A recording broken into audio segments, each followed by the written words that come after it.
Je vais te parler aujourd'hui de la métamorphose du désir du couple en crise et de la thérapie de couple. Bonjour à toutes et tous et bonjour à votre inconscient. J'espère tout d'abord que vous allez bien. Prêt pour ta dose de cache psychanalyse? Alors c'est parti, on ouvre bien ses oreilles et ton inconscient fera le reste. Je vais te parler aujourd'hui de la métamorphose du désir du couple en crise et de la thérapie de couple. Un paradoxe habite la vie du couple. Ce qui nous a initialement séduits devient avec le temps la source de nos plus vifs agacements. Pourquoi ce basculement? Initialement, l'autre est investi comme un objet de désir afin de pouvoir en jouir. C'est une figure fantasmée, tant désirée au début de la relation, venant combler un manque intérieur. Mais l'usure du quotidien substitue à la découverte du sujet réel, à l'éclat de l'objet imaginaire. Dès lors, l'autre perd sa fonction de remède à un vide. Tout comme objet consommé, il subit une forme d'obsolescence, on s'en lasse, on s'en détache, et il finit parfois symboliquement, je dis bien symboliquement, au vide-grenier de notre affectivité et désir charnel en attendant d'être à nouveau réinvesti par un autre regard. Dans le meilleur des cas, le tien, dans un autre cas, le regard d'un autre. Place aux racines de la crise conjugale. Un miroir brisé. La crise n'est souvent que la manifestation de plusieurs dynamiques sous-jacentes. La désillusion de l'idéal. Ce n'est pas l'autre qui change, mais notre regard. Pour ne pas assumer la responsabilité d'un choix que l'on perçoit après coup comme une erreur, nous accablons l'autre de reproches. Une autre racine peut entrer dans cette crise.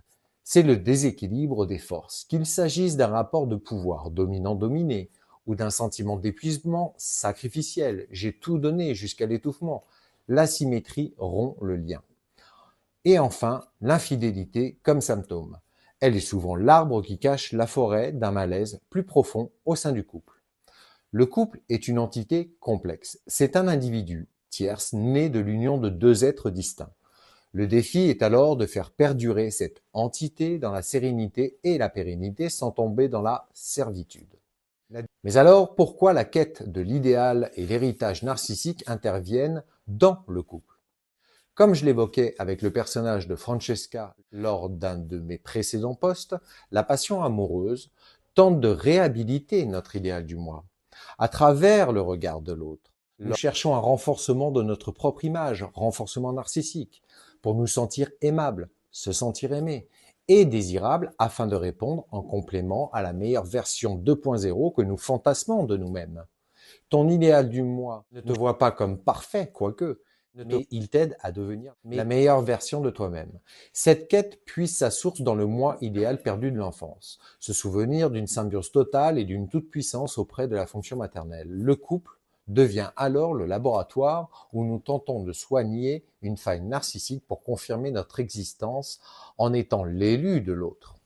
Ce moi idéal est une formation narcissique archaïque. C'est l'enfant qui se prend pour le centre du monde, une période d'omnipotence jubilatoire. Dans le couple, le moi idéal cherche un partenaire qui nous admire sans condition, qui devine nos besoins sans qu'on parle, et qui nous renvoie une image de perfection.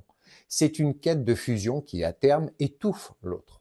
La crise survient quand nous réalisons, consciemment ou inconsciemment, que le partenaire ne peut pas satisfaire notre moi idéal. Il ne nous traite pas comme un dieu ou une déesse infaillible, tout comme la fonction maternelle y répondait. La thérapie de couple aide à passer de cette exigence infantile à un idéal du moi partagé où l'on accepte le manque. Place au désir au travers de la sexualité comme baromètre du couple.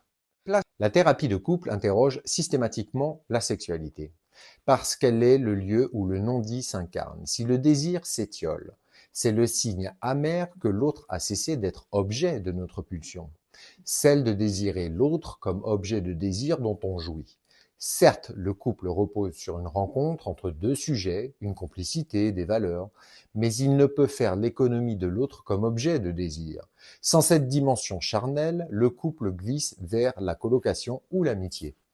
La sexualité demeure l'unique frontière qui distingue le lien amoureux de toutes les autres formes d'amour dans les relations humaines.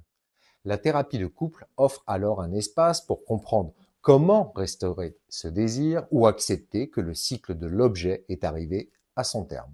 Que peut alors apporter la thérapie de couple? La thérapie n'est pas là pour réparer l'objet cassé, mais pour réinventer le lien entre deux sujets. Deux sujets empreints de pulsions dites sexuelles que l'on traduit par prendre du plaisir au contact de l'autre. Commençons par restaurer la parole là où le corps se tait. Quand la sexualité disparaît, l'arbre qui cache la forêt, la thérapie offre un espace pour verbaliser ce malaise. L'objectif est de transformer les reproches tu ne fais jamais rien, en expression de besoin, je me sens seul dans cette gestion. On passe de l'accusation à la vulnérabilité. La thérapie aide à comprendre que le partenaire n'est pas un objet destiné à combler notre vide narcissique. On apprend à faire le deuil du partenaire parfait, imaginaire, pour rencontrer le partenaire réel, le sujet. Il faut alors récupérer ses projections. Comprendre que ce qui nous agace chez l'autre est souvent une part de nous-mêmes que nous refusons de voir, ou d'accepter que nous nous sommes trompés.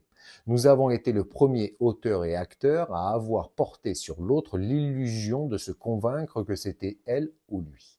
C'est dire à ton cerveau, tu t'es trompé durant toutes ces années, ce qui t'est insupportable. En guise de conclusion, voici ce que je te propose. Le travail thérapeutique de couple vise à équilibrer 3 fondations. Le je, rester un individu accompli avec son jardin secret. Le tu, reconnaître l'autre comme un sujet différent et non comme un prolongement de soi. Et enfin, le nous, construire des projets communs qui dépassent la simple gestion du quotidien, de type colocation.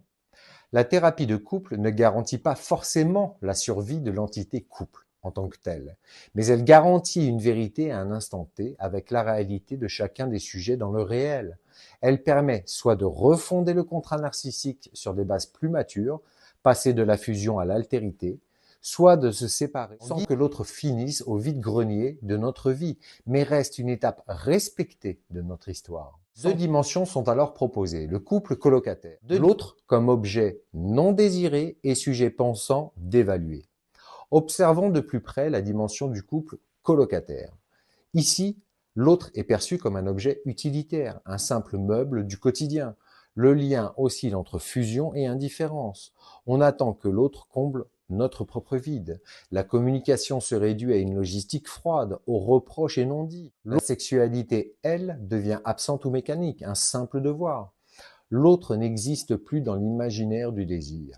La recherche de perfection s'est dissoute pour laisser place à une routine figée où l'on maintient le statu quo par habitude. Au final, c'est l'amertume et l'étouffement qui dominent.